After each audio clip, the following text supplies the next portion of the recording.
எனக்கு கல்யாணம் ஆயிடுச்சுன்னு தெரிஞ்ச உடனே எனக்கு ஃபோன் பண்ணி பணம் கேட்டு பிளாக்மெயில் பண்ணான்.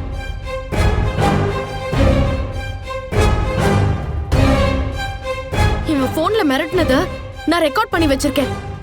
அத நீங்களே கேளுங்க.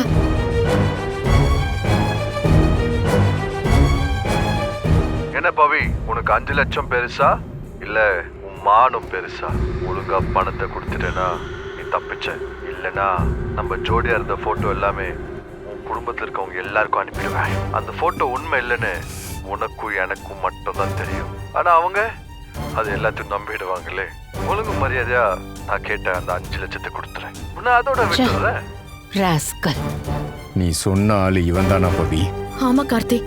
இவெல்லாம் ஒரு ஆளுன்னு சொல்லிட்டு நானே அவனை டீல் பண்ணிருப்பேன்ல. சொல்லான்னு தான் இருந்தேன்.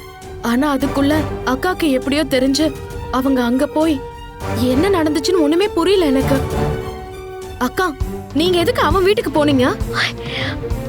முதல்ல எல்லாரும் என்ன மன்னிச்சிருங்க.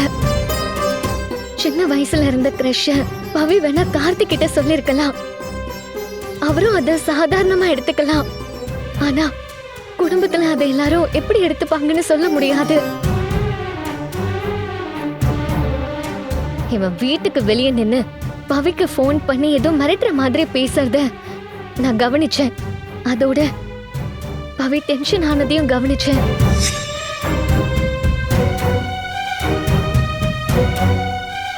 டேய், ஒரு பொண்ணோட மானத்தை காப்பாத்துறதுக்காக நான் என் உயிரை வேணாலும் கொடுப்பேன். நீ எல்லாம் எனக்கு ஒரு ஆளே இல்ல. கிட்ட வந்து பாரு.